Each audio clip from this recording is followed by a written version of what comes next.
ini yang aku baru sadar belakangan, investasi itu ternyata bukan kita punya banyak uang baru berinvest. Iya, betul. Tapi bisa jadi karena kita berinvest kita jadi punya banyak uang. Iya, betul. Karena dengan kita berinvestasi biasanya tuh habit-habitnya akan membaik. Ketika dia udah dapat income-nya, nah itu wajib hukumnya dia harus saving. Sisihkan.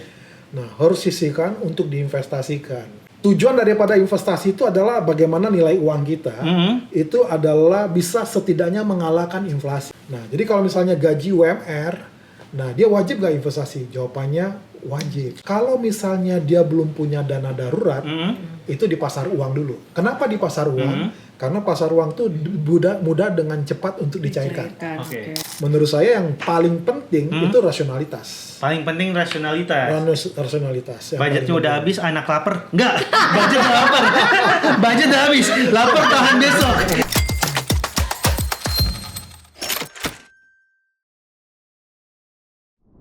Halo Fit People, selamat datang di Patungan, podcast tentang keuangan. Bersama gue Yuda Keling, seorang stand up comedian. Di sini ada Sandra, co-founder dari Fitpost, dan ada Pak Firman, seorang mantan penjaga warga.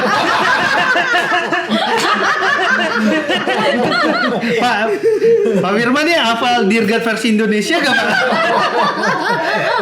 Tuhan, hanya satu pintaku padamu. Nah, di podcast soal keuangan, di Patungan ini, podcast tentang keuangan, kita hari ini mau bahas tentang gaji UMR perlu investasi atau enggak? Mitos atau fakta? Oke. Kalau menurut saya gaji UMR perlu investasi atau enggak? Jawabannya perlu. Kenapa? Nah, karena kalau seandainya kita tidak investasi, udah pasti masa depannya suram. Udah pasti di masa tua nggak fit. Oh.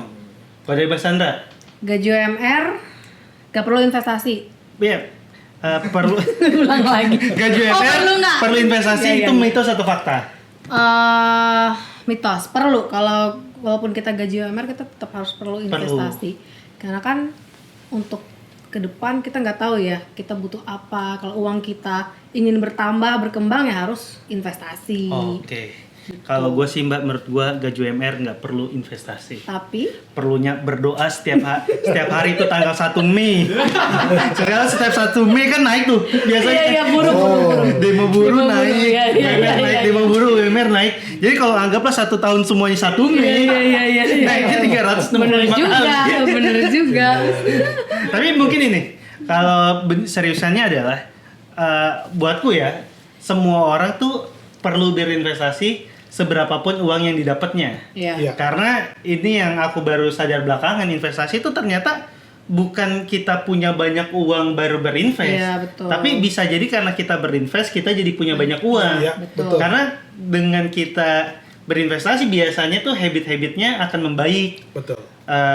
Kayak misalkan yang biasanya jajannya boros, karena udah aware sama dunia investasi, kayak dibanding gue boros untuk hal ini, bisa gue tahan untuk hal lain deh, misal untuk berinvestasi. Dan itu mulai investasi jangan, kalau buatku ya, kalau memang uangnya masih terbatas, targetnya bukan untuk menjadi kaya cepat, tapi memperbaiki keuangan. Betul. Karena yang aku rasain adalah waktu itu juga pertama mulai investasi kan pas pandemi, lagi nggak punya pemasukan sama sekali. Itu kesalahannya adalah berinvestasi tanpa pengetahuan sama sekali. Jadi kayak uangnya dipakai benar-benar buat berinvest, pas udah pasarnya memburuk malah jadi kerugian. Pas akhirnya sekarang bisa ngomongin ini, seringkali kayak ya lu dibanding langsung pengen kaya dengan cepat, mendingan lu fokusnya untuk memperbaiki keuangan pribadi. Bisa jadi dengan apa? Pertama, mencatat keuangan. Itu kan step-step awal yang kita perluin buat sebelum akhirnya berinvestasi gitu. Betul. Jadi memang kalau kita bicara tentang UMR ya, banyak kan orang bilang boro-boro gue mau investasi untuk kebutuhan sehari-hari aja sulit gitu. Nah memang kita nggak bisa pungkiri ya. Betul. Tetapi kalau kita mau bicara tentang investasi itu ada 3S tuh. Yang pertama adalah spending, yang kedua adalah saving, yang ketiga adalah securing. Ya. Nah, jadi walaupun gajinya misalnya UMR, kita masih tahu bahwa setiap daerah tuh kan ada target gaji batas-batas Batas, UMR-nya ya. tuh berapa? Ya. Beda-beda. Jakarta beda dengan misalnya Bandung, dengan Surabaya, Hmm. dengan Medan beda. Tetapi itu dibuat tujuannya bisa mencukupi kebutuhan. Betul. Ya, walaupun banyak kita nggak bisa pukul rata. Ada banyak mungkin yang keluarga yang punya anak 2, anak 1 dengan gaji UMR. Nah, Jadi tuh, karena kan UMR sebenarnya dihitung untuk kebutuhan pribadi kan. betul. Sampai akhirnya dia udah menikah dan punya anak, ya pasti akan jadi berat gitu ya Pak. Iya. Betul. Nah, jadi kalau kondisinya seperti itu ya mau nggak mau memang ya yang pertama dia harus atur dulu tuh spendingnya. Ya, Kalau misalnya kurang, ya mau nggak mau dia harus tambahin income-nya. Iya. Nah, ketika dia udah dapat income-nya, nah itu wajib hukumnya dia harus saving. sisihkan. Saving. Nah, harus sisihkan untuk diinvestasikan. Nah, sebelum diinvestasikan, kalau kita bicara investasi itu jangka panjang, maka dia harus punya dulu namanya dana darurat. Iya benar. Nah, artinya dari kebutuhan pengeluaran dia misalnya 3 bulan, 6 bulan, dia harus punya dulu tabungannya. Iya. Baru nanti dia bisa untuk investasi. Tapi memang PR-nya, gaji UMR-nya cukup atau enggak gitu kan. Itu ya. Biasanya kalau memang untuk sendiri gaji UMR itu bisa jadi cukup. Betul. Tapi kan banyak orang yang kerja dengan gaji UMR, dia menanggung beban finansial Iya. orang tuanya, adiknya, jadinya akhirnya nggak cukup gitu. Betul, betul. Nah, makanya kita mesti real juga ya. Jadi jawabannya apakah gaji UMR itu mitos atau fakta? Nggak perlu investasi mitos atau fakta, Ah. bergantung sama Kebutuhan. kondisinya Betul. ya. Tapi sebisa mungkin sih berinvestasi. Sebisa mungkin berinvestasi. Ya itu karena dan itu buatku tuh sebenarnya kalau memang investasi masih kerasa berat, itu yang Pak Firman tadi bilang, yang benerin dulu soal spendingnya deh. Betul. Karena bisa jadi kita tuh nggak bisa menyisihkan gara-gara Karena spendingnya tuh terlalu betul. berlebihan. Betul. Pengeluaran lebih banyak daripada pemasukan. Iya, dan biasanya yang kayak gitu nggak berasa kayak Jajan. keluar aja. Dan makanya waktu aku pertama kali aware sama dunia keuangan tuh pas udah oke, gue harus memperbaiki ini, yang dilakuin pertama waktu itu nyatet Mencatat. pengeluaran. Karena apa? Karena pengen tahu berapa sih sebenarnya uang yang Iya. gue butuhin dalam 1 bulan. Betul. Dengan mencatat ini di bulan selanjutnya itu beneran kayak bisa, oke ternyata gue banyak gara-gara sering nongkrong di kafe. Bulan keduanya bisa nongkrong kafenya dikurangin. Betul. Jadi dengan sadar mengurangi pos-pos yang bikin boros gitu. Betul ya. Yang Jadi membuat konsumtif ya. anggaran betul. Hmm. Betul. Bisa disubstitute gitu. Nah, kalau Pak Firman ngomongin soal tadi kan gaji UMR Nggak bisa investasi. nggak perlu investasi, mitos atau fakta. Zaman Pak Firman waktu kerja UMR-nya tuh masih pakai beras atau Ada ya yang pakai beras. apa Pak? UMR-nya berapa dan apa waktu itu udah mulai invest? Iya, dulu Apa kirain masih pakai hasil bumi? Tuker ya, jadi bukan pakai apa Masih uang pakai di zaman bar. zaman pelajaran. Ini ada daging bagong. dulu saya itu pertama kali kerja itu gaji 1,2. Itu UMR-nya itu. UMR kalau nggak salah kurang lebih segitulah. Oke. Kurang lebih segitulah. Dan saya ingat Indomie dulu waktu itu 900 perak kalau nggak salah. 700 sampai 900. Itu tahun Tahun 2001, 2001. tahun 2000 2001. 2000. Oke. UMR segitu dulu tuh. Nah, ya, UMR dulu segitu ya. Nah, saya masih ingat tuh Indomie, yang saya ingat dulu Indomie. Kenapa Indomie? Ya, nah kita nyebut nama ini nggak apa-apa ya. Nggak apa-apa. Nah, kenapa Kan produk, Indomie? produk. Karena menurut saya yang paling irit itu. Hmm. Ya, jadi saya masak nasi gitu kan. Lauknya Indomie. Lauknya Indomie sama ceplok telur tuh. Double karbo. Sama dadar telur gitu loh. Nah, gitu. Kenyang. Kenyang, kenyang, double karbo kan, nasi, Nasi. lalu Indomie gitu ya. Nah, tetapi saya waktu itu menikmati apa? Ada yang saya bisa tabung. Oh, oke. Oh. Nah, tapi saya belum ngerti waktu itu tabungannya saya hanya nabung biasa bank. aja. Enggak, bukan di Oh, bank. bukan. Di Di celengan. Bawa bantal, oh iya, Di iya. celengan. Di dalam bambu ya. Dalam bambu. Nggak Buat susah bambu. dikeluarin. Pas Apa dikeluarin dibawa bantal? bawa bantal, pas dikeluarin udah dimakan raya. Jadi waktu itu saving tuh Pak, nabung aja. Ya, nabung aja, nabung. Nah, tetapi harapan saya waktu itu adalah kalau tiba-tiba nanti warnetnya nih tutup. Nah, Itu yang warnet itu Pak. Warnet bisa UMR. nah, iya, waktu itu saya baru ya Asisten warnet. Mengelola bukan Oh, mengelola ya, mengelola. kalau ini bukan masalahnya dia mau gaji saya misalnya di bawah itu agak ngeri. Karena kan saya lulusan dari ITB. Iya, takut. takut dia. Iya. Masalahnya kenapa ya hiringnya orang ITB sih? Nah, Kayak Ntar bisa diacak-acak ke ada warnetnya. yang ngelamar BSI nggak diterima. Padahal buat warnet doang. nah, jadi pikiran saya gitu. Ini kalau seandainya nanti warnanya kan baru mulai, misalnya dia nggak bisa eksis gitu ya. Sustain, heeh. Nah, sustain. Nah, ini repot nih. Nah, jadi saya harus jaga-jaga. Jaga-jaga saya harus siapkan kalau misalnya warnet ini tutup. Oke. Nah, begitu. Pak, yang ini izin nanya Pak. Kan sebenarnya orang tuh kadang nabung karena ada kondisi keluarga yang nggak bisa support. Nah, memang kalau Pak Firman waktu itu nabung kesadaran apa karena nggak keluarga kalau nggak punya duit nggak bisa support atau gimana Pak? Nah, itu salah satu. Saya anak pertama, lalu saya punya adik yang juga lagi kuliah. Menurut saya, jangan sampai saya udah lulus kuliah, dibantu orang tua, lalu saya juga harus sesudah lulus, mesti disupport sama orang tua. Biarlah anak adik-adik disupport sama orang tua, jadi saya ibaratnya udah ngurangi beban dari orang tua. Makanya belum ada yang nerima, oke deh, terima tawaran jaga warnet. Berarti agak untungnya Pak Firman agak sadar diri berarti ya Pak. Sadar dia yang tahu diri. Tahu diri. Ya. Nah, sampai akhirnya berinvestasi kapan tuh Pak?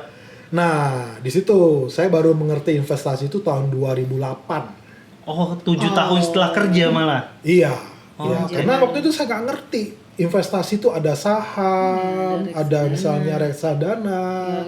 Saya tahu waktu itu hanya tabungan sama deposito aja. Oke. Tapi deposito kan waktu itu harus besar, minimal harus berapa nominalnya. Iya. Nah, jadi saya hanya untuk menabung, hanya untuk jaga-jaga nih. Oke. Kalau misalnya kehilangan pekerjaan. Oke. Nah, kalau Mbak Sandra gaji pertama. Tadi 1 juta itu ya? Iya, 1 juta. Tapi kan itu jauh banget dari UMR, bisa Kayaknya investasi itu atau komisi enggak? dulu, kan Itu ada komisi. gaji. Enggak, gaji Pak. Gaji ya? Komisi justru Tapi di malah bawah UMR berarti? di bawah kan Lah, karena laporin. Laporin ke kementerian. enggak, karena kan dulu kerjanya as of marketing, sales. Jadi yang lebih gede tuh komisi. Gaji enggak digedein. Gaji 1 juta. Cuman komisinya gede, kayak gitu. Asal capai target. Iya. Ada itunya. Ada capai target. Awal-awal ya targetnya kan masih bisa tercapai ya 1 bulan 2 bulan itu. Nah sisanya itu baru enggak. Tapi nabung nggak dari gaji itu? Enggak. Biasanya kalau cewek sih nggak akan nabung sih. Enggak, karena aku juga kan termasuk anak privilege gitu. Anak orang kaya guys. Emang nggak butuh diirit-irit ya. Jadi salahnya karena emang nggak terbiasa nabung gitu kan. Begitu dapat komisi itu langsung beli tas gitu, jalan-jalan. Kayaknya gitu. masih support orang tua terus ya. Iya. Sampai sekarang kayaknya sih. Sampai sekarang masih supportnya. Nah, jadi belum ada kesadaran tuh, nggak tahu. Terus udah gitu akhirnya setelah selesai jadi sales itu kerja back office, bener gaji UMR di situ. Nah, pas udah sini kan apa langsung berinvestasi atau enggak? Kalau Pak Firman kan harus 7 tahun dulu. Oh tuh. iya, enggak. Aku start investasi tuh pas udah kerja di sini tapi 5 tahun kemudian. Jadi masih nggak tahu tentang produk-produk reksadana atau obligasi atau saham tuh nggak tahu sama sekali. Karena memang mungkin saat itu aku juga baru tahu kan pas pandemi ya. Karena emang obrolan tentang investasi dulu tuh belum semasif sekarang ya Pak. Iya betul. Di kampus juga nggak ada diajarin. Kalau sekarang kan udah sering banget tuh ada Emang edukasi. hype-nya waktu saat pandemi ya. Iya. Orang nggak tahu mau kerjanya apa, dikurung di rumah. Iya. Salah satu untuk supaya bisa menghasilkan duit kayaknya nih dari investasi. Dari investasi. Dari saham seperti Betul. itu. Nah kalau dulu aku taunya itu dulu karena kerja di perusahaan futures jadi taunya forex. Oke. Tapi bukan untuk investasi. Iya, untuk lebih trading. ke trading Iya. kayak gitu. Jadi sama sekali nggak tahu gitu. Nah, pas yang udah tahu investasi itu keadaannya udah tapi nggak bisa ditanya karena berprivilege. Investasi pertama jumlahnya berapa, inget gak Mbak? 10 juta. Wah, gede. Orang yang UMR 4,7 lah gimana nih gua? Kan itu dulu komisi gua gede. Oh, tapi berarti itu hasil ngumpulin dulu, bukan dari gajian langsung dipotong buat invest, bukan. Enggak, Tapi hasil komisi ya. Hasil komisi benar-benar. Kalau saya hanya 1 juta, San. Iya. Iya, kan Yang dulu pertama 1 kali juta saya juga. 1 juta. Iya. Standar sih rata-rata orang segitu ya. Iya. gaji. Nggak juga, nggak juga. Lu mah beda Mbak, standar lu. Standar kita jangan sosok disamain lah. Berarti kalau dulu standar UMR gaji itu kalau marketing berarti bukan gaji sebutannya ya. Kalau pakai standar itu UMR kemudian waktu kerja back office gaji pertama itu 4,5. Basah. Oh, tapi investasi pertama bukan dari gaji itu, Bukan. tapi dari uang yang memang udah pernah ditabungin, baru berinvestasi. Iya. Nah, Pak, Uang orang tua. Kan? orang tua. Pak, ini pertanyaannya, mendingan nabung dulu atau langsung investasi aja, Pak? Kayaknya kalau investasi kan ibaratnya orang berpikir untuk sesuatu yang besar gitu. Iya. Saya juga dulu seperti itu. Jadi kalau berpikir investasi itu harus punya uang yang jumlah besar baru tuh bisa investasi. Nah sekarang baru kita tahu kan bahwa ternyata investasi itu bisa dari 100.000, 200.000. Kalau saham tergantung jenis sahamnya gitu. Nah kalau misalnya saham yang mahal-mahal seperti BCA ya, itu kurang tuh. Tabung dulu duitnya. Mesti nabung dulu. Jadi kalau gaji UMR ya harus nabung dulu. Harus nabung dulu Ya ya. setidaknya ya tadi nabung untuk pengeluaran bulanan selama misalnya 3 bulan 6 bulan. Karena kan investasi untuk masa depan. Nah, Iya, kita harus selamatin masa sekarangnya dulu kali ya. Betul. Makanya dana darurat. Dana darurat dulu. Nah, Jangan sampai dana darurat kita nggak siapin jadi darurat dana. Iya. Darurat dana lagi ke pinjol. Pinjol. Waduh. foto pakai selfie KTP. Nah, Iya. Lari ke Yuda. Pinjol. Jangan. Nah, buat ini gara-gara lari ke Yuda adalah buat Pak Firman sama Mbak Sandra. iya. Minjemin temen, itu keputusan keuangan yang benar atau salah? Minjemin teman. Minjemin temen. Kalau saya bilang salah, pasti Yuda merasa.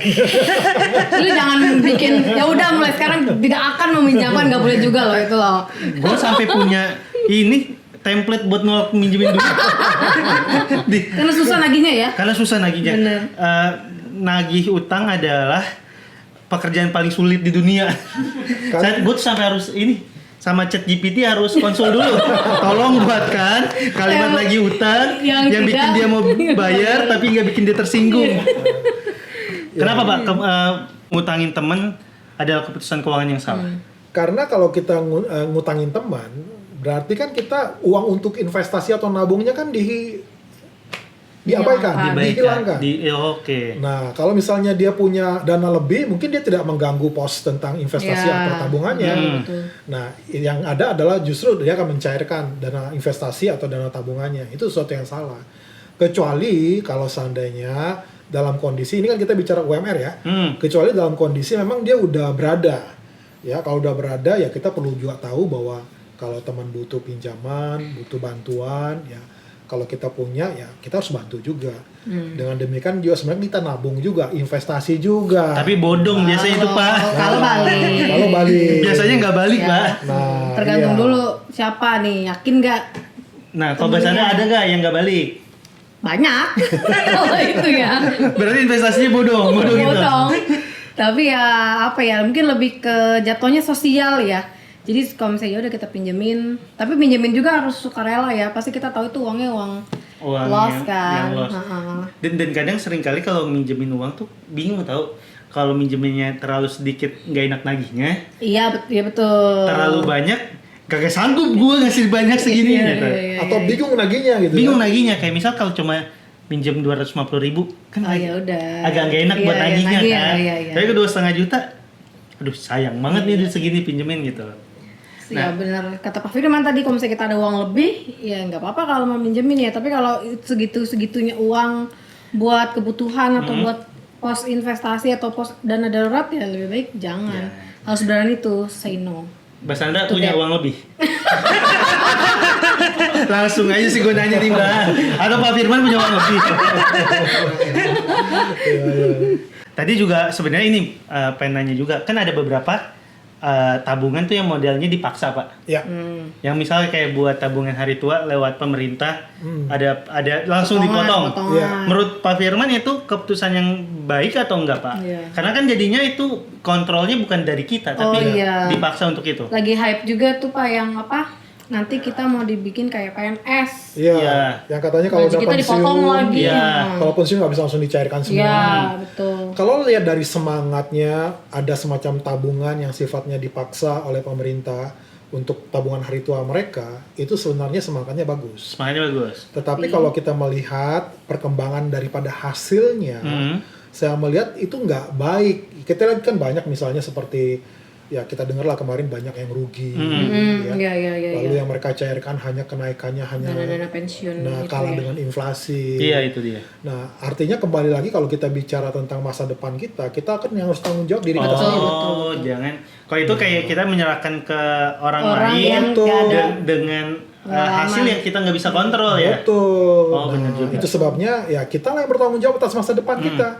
Jadi kita harus pinter mengelola dana kita, investasikan dana kita. Apalagi kalau kita udah ngerti investasi kan lebih baik kita yang kelola sendiri ya Pak. Betul, Daripada betul. dipotong pemerintah yang mengelola. Betul. Jadi kita bisa harus ngitung tuh berapa nih kebutuhannya nanti ketika masa pensiun, lalu berapa dana yang harus saya bisa sisihkan, lalu tingkat returnnya harus berapa nih yang kira-kira saya bisa tempatkan di tingkat return yang seperti apa supaya itu bisa capai. Nah, Pak, itu kan ngomongin soal tadi tuh berapa dana yang dibutuhin buat pensiun. Nah. Sebenarnya ada hitungannya gak sih? Oh ada rumusnya. ada rumusnya. Gimana itu? Ada rumusnya. Pakai future value, present value.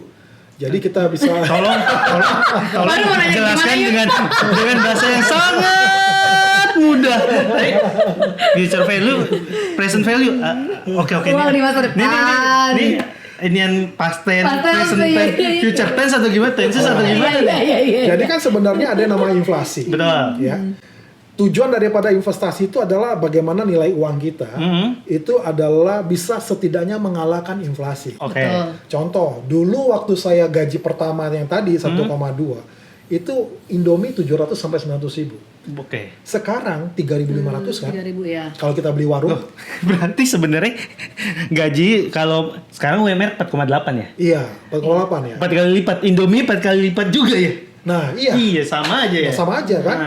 Nah jadi kita harus sadar bahwa ada yang namanya inflasi yang mengalahkan nilai uang kita sekarang. Oke. Betul. Nah, jadi kalau kita memahami itu, kita kalau mau hidup di masa tua yang nyaman, kita harus bisa menghitung dengan gaya hidup saya sekarang, pengeluaran bulanan saya sekarang berapa, itu nanti berapa tahun lagi ketika masuk pensiun itu menjadi berapa, itu ada rumusnya. Oh, ada rumusnya, ada hitungannya. Ada hitungannya, itu Jadi tinggal value. dihitung berapa. Oke. Ya, aku juga pernah sempet baca-baca yang katanya misal pengeluaran kita per bulan, 3 juta itu Ya, let's say. dikali 12 dikali 25 tahun ya. Ya, Kemudian ya. tambah inflasi. Iya, tambah inflasi juga. Jadi angkanya itu makanya kita perlu tahu berapa pengeluaran kita biar Ya. kita bisa menghitung berapa uang yang dibutuhin nantinya pas Nanti tua. pas, ya, Betul. ya, Asal gaya hidupnya nggak meningkat berarti ya, Pak? Iya, Betul. Gaya hidup Oke. sama. Nah, tapi kalau kita misalnya mau buat nanti dalam perencanaan, misalnya kita mau buat ketika nanti masa tua saya mau buat gaya hidup saya yang tadi ke mall hanya sebulan sekali, saya mau buat tiap minggu ke mall, bisa juga. Ada hitungannya juga. Ada hitungannya itu juga. Atau Oke. misalnya saya buat gaya hidup saya menurun. Kalau yang tadi misalnya 100% nih, jadi karena pensiun tuh jadi 80% bisa juga. Oh, bisa juga. Dan sekarang tuh bisa dihitung semua. Dan makanya yang paling penting itu adalah bagaimana kita bisa mempersiapkan masa depan kita ke depan dengan cara kita siapkan dengan hitungan. Oke. Ya, lalu caranya nggak ada cara lain, nggak bisa tabungan, harus investasi. Nah, Pak Firman udah ke arah sana belum, Pak? Maksudnya menyiapkan buat itu? Sudah. Karena kan mungkin 2 tahun lagi ya, Pak. Kalau saya masih 20 tahun 17 lagi. tahun. 17 tahun. Sorry. Nah, Bapak ngitungnya tuh gimana? Kan pasti maksudnya buat ini kan katanya investasi yang teman terbaik investasi adalah waktu. Iya, iya. Betul. Karena jadinya compoundingnya akan jadi Betul. jauh lebih ini. Betul. Nah, kalau Pak Firman sekarang menyiapkan dana hari tua, dana pensiunnya gimana, Pak? Ya, Dari pos-pos keuangannya mungkin dapatnya segini, berapa persen untuk ini, berapa persen untuk ini. Jadi mungkin teman-teman yang nonton tahu, oh ternyata bisa secara persentase bisa kayak gini. ya, kalau persentase kan ada yang bilang hukumnya 50 30 20 kan. Oke, betul. Sebenarnya itu tidak baku. Oke. Nah, karena ada yang misalnya kalau gaji UMR, dia nggak bisa menerapkan 50 30 20 gitu. Mungkin hanya bisa 5%. Nah, karena pengeluaran dia, spendingnya yang begitu besar. Iya. Tapi harus ada yang bisa diinvestasikan. Hmm. Karena setidaknya dia bisa belajar sembari berinvestasi, dia tahu kegagalannya, dia tahu hasilnya. Sehingga itu menjadi pembelajaran yang membuat dia yakin, oh investasi caranya begini. Oke.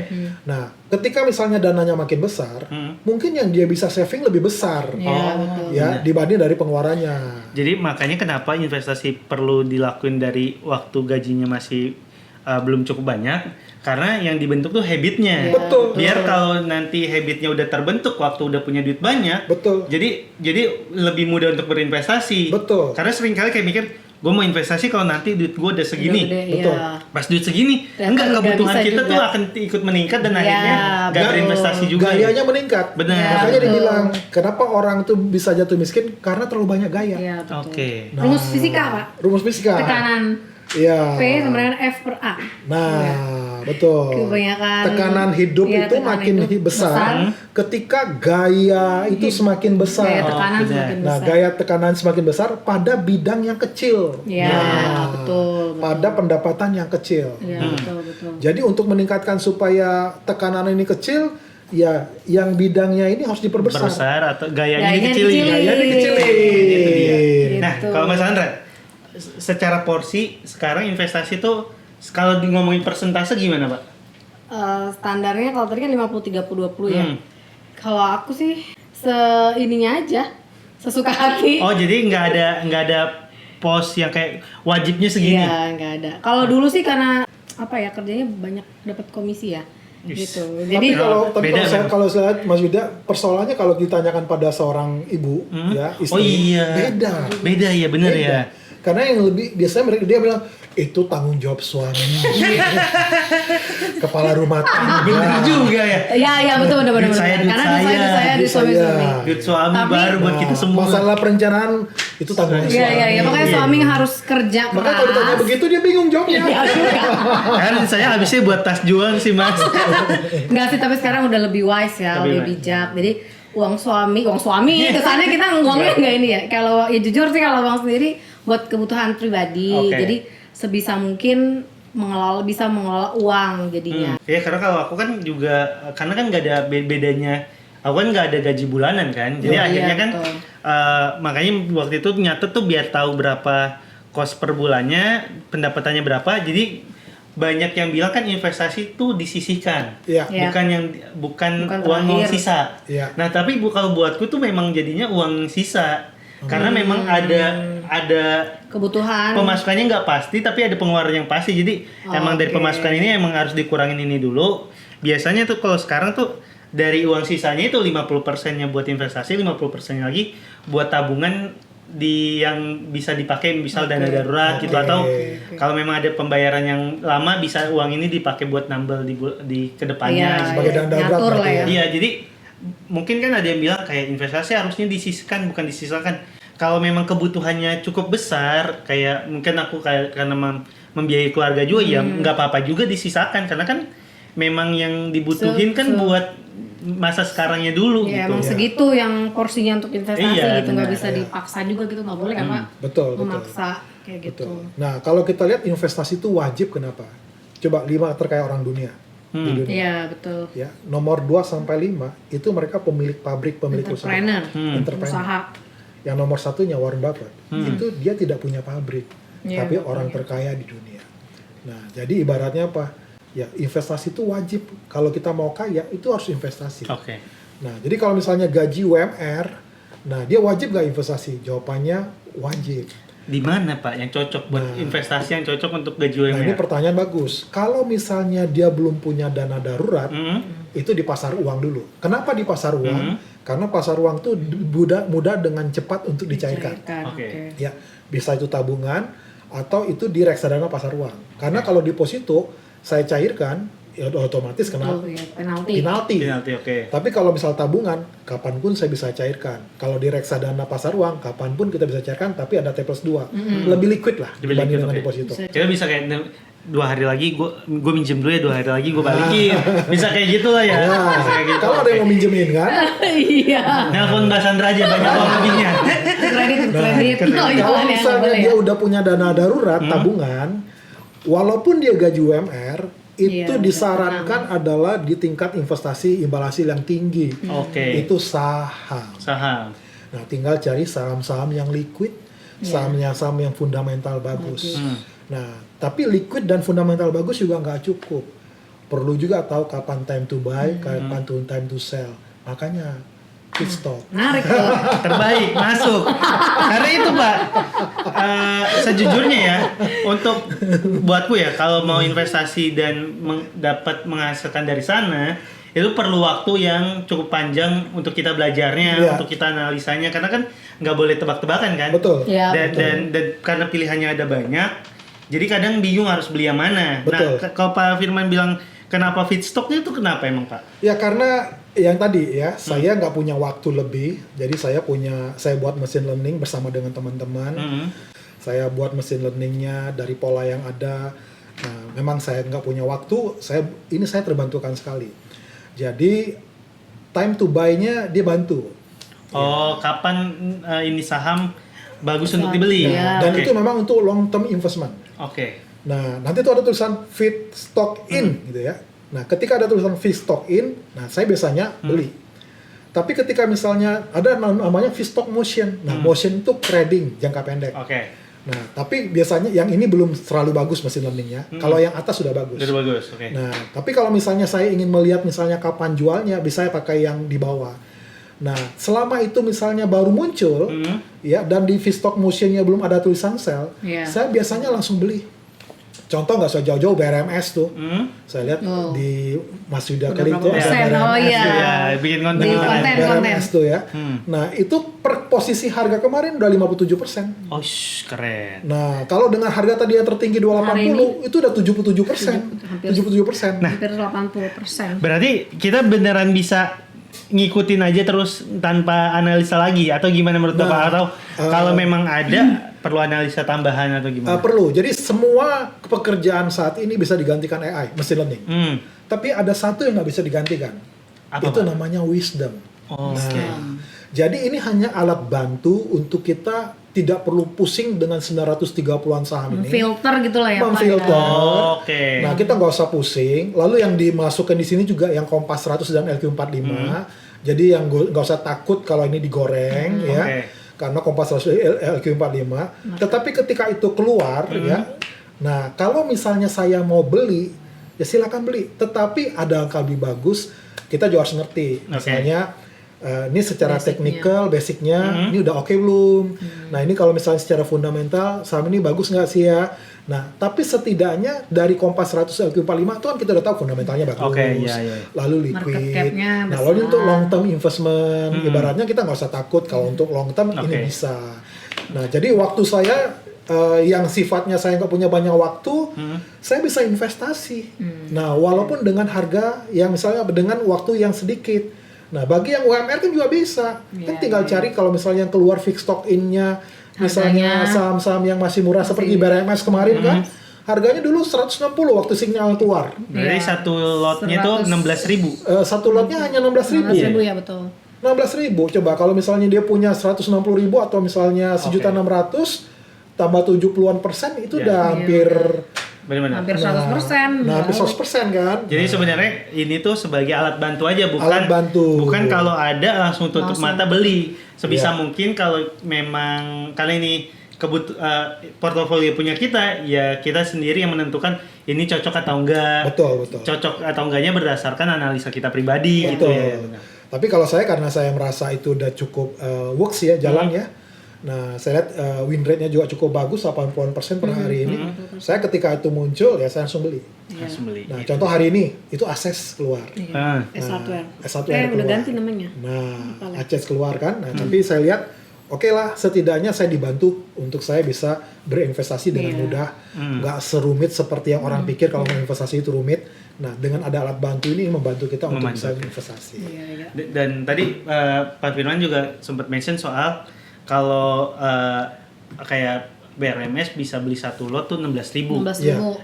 Sebenarnya kan investasi tuh kadang biar berasa modalnya harus gede kan Pak? Betul. Benar kan kayak Betul, betul 16.000 10%-nya cuma 1.600. Betul. Nah, pertanyaannya kalau orangnya gaji UMR terus dia mulai investasi dengan modal yang terbatas bakalan bisa kaya raya atau enggak?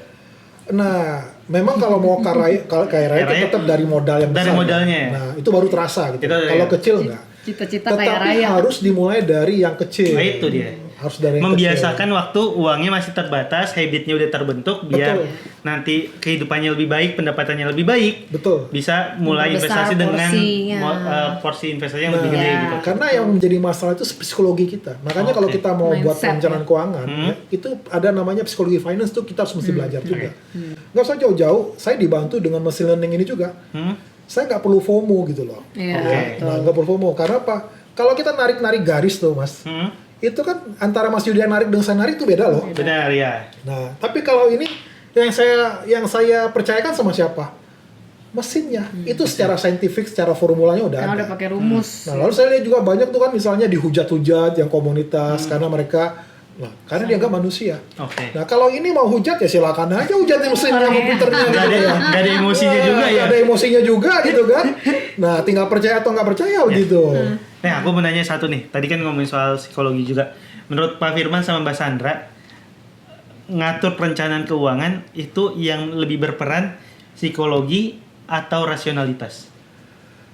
Dari Mbak Sandra dulu coba. Ngatur perencanaan keuangan. Pokoknya psikologi. ngatur keuangan itu yang lebih berperan tuh emosional kita atau rasionalitas kita.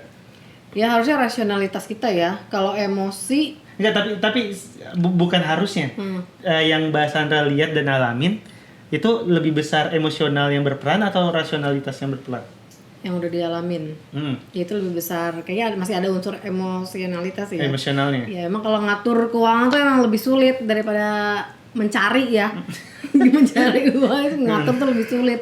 Abis tuh bisa abis gitu aja. Karena gitu. kayak misal anak tiba-tiba pengen Iya. secara rasional nih uangnya Nggak boleh, budget tuh udah selesai, udah budget habis, selesai, tapi ya oke. udah nggak tega, Nggak gitu tega. kan. Keluarlah kayak gitu. Ya itu sih yang paling. Kalau Pak Firman? Iya, kita harus tahu nih, kalau misalnya rasionalitas yang mendominan, biasanya kita akan lebih disiplin. Iya Oke. betul. Tapi kalau emosional yang lebih mendominan, nah itu biasanya kita akan ya banyak Iya, godaan-godaan. Banyak godanya. banyak negosiasinya. Iya, iya, iya. Ya, banyak alasan-alasan subjektif yang sifatnya itu yang nggak penting, akhirnya kita Kita rasionalkan. jadi kembali lagi, menurut saya yang paling penting itu rasionalitas. Paling penting rasionalitas. Rasionalitas. yang Budgetnya paling udah penting. habis, anak lapar. Enggak, budget udah lapar. Budget udah habis, lapar tahan besok. Hari ini udah habis. Karena terlalu rasional. Rasional. Enggak, itu ada ukurannya. Ada ukurannya, oke. Ukurannya adalah kan kalau misalnya kebutuhan kita mau atur nih masalah spending. Membedakan antara keinginan dan kebutuhan. Oh iya, kalau makan kebutuhan. Nah, Ya. ini menjawab yang Mas Yuda bilang tadi. Nah, dengan misalnya kita punya perencanaan investasi. Oke. Tapi sementara anak kita seperti dari Mas Yuda bilang. Iya. Iya betul. Nah, ini tinggal kita lihat, ini kebutuhan atau keinginan. Iya. Nah, kalau misalnya dia ingin dapat misalnya mainan Oke. atau Iya, itu apa, bisa kita ya stop. kita nggak perlu kita cairkan gitu loh. Oke. Ya, tapi kalau misalnya itu keinginan dia, Iya. sementara dia punya sepatu gitu ya, sementara sepatunya sepatu baru karena Iya, temannya beli udah. sepatu Iya, baru, iya. itu kan keinginan. Iya, Iya betul. Nah, kembali yang tadi, apa yang membuat kita gagal tuh karena terlalu banyak. Kenapa? Apa yang membuat tekanan kita besar? Karena terlalu banyak gaya. Oh Iya betul. Nah, Kembali lagi apa ke yang rumus. membuat tekanan kita kecil? Karena gaya kita nggak terlalu banyak gitu loh. Nah, jadi kita mesti lihat rasionalitas itu kita mesti ukur dengan yang tadi pendekatannya, kebutuhan atau keinginan, ya. Nah, jadi kalau itu keinginan berarti sesuatu yang kita bisa tahan, kita hindari waktunya, kita nggak harus penuhi segera, tidak akan terjadi perubahan apa-apa yang Iya dasar. betul. Kalau Tapi kalau kebutuhan kita nggak penuhi, dia sakit, Dia masuk sakit, rumah sakit, iya. repot deh. Nambah lagi Orang biayanya. lebih Nambah lagi dia yang tadinya mau hemat jadi Iya, nggak hemat. boros. Jadi mungkin itu buat teman-teman yang lagi mau mulai ngatur keuangan, kalau bisa sisi rasionalitasnya dikedepankan, jangan Betul. sampai malah disetir sama emosional. Betul, rasionalitasnya gini, ketika nanti usia sekian, kira-kira saya bisa hidup dengan baik nggak sih? Nah, kalau dengan saya nggak punya tabungan, kira-kira kalau terjadi ini, hidup saya baik nggak sih? Nah, rasional seperti itu yang harus dinomorsatukan, sehingga walaupun gaji UMR, saya harus berpikir, untuk saya akhirnya, untuk menjawab supaya lebih baik, saya harus punya tabungan. Oke. Iya. Dari tabungan saya harus bisa diinvestasikan. Investasikan, iya. Jadi kalau pertanyaan di awal gaji UMR nggak perlu berinvestasi, berarti itu mitos. Karena setiap orang perlu berinvestasi. Betul. Biarpun mulainya dengan nominal yang kecil ya nggak masalah, karena yang dibentuk adalah habitnya terlebih dahulu. Jadi kalau tadi menjawab pertanyaan di awal soal gaji UMR nggak perlu investasi, itu berarti jawabannya mitos. Karena setiap orang perlu berinvestasi berapapun gajinya. Walaupun kecil nggak masalah, karena apa yang dibentuk di awal itu adalah habitnya. Biar nantinya pas pendapatannya lebih banyak, udah siap untuk berinvestasi. Oke, jangan lupa saksikan terus Patungan Podcast tentang keuangan di YouTube-nya Fitpost. Dan kalau ada bahasan yang mau dibahas, langsung tulis di kolom komentar. Ingat, jangan lupa like, komen, dan subscribe. Sampai ketemu di episode berikutnya. Bye-bye. Dadah.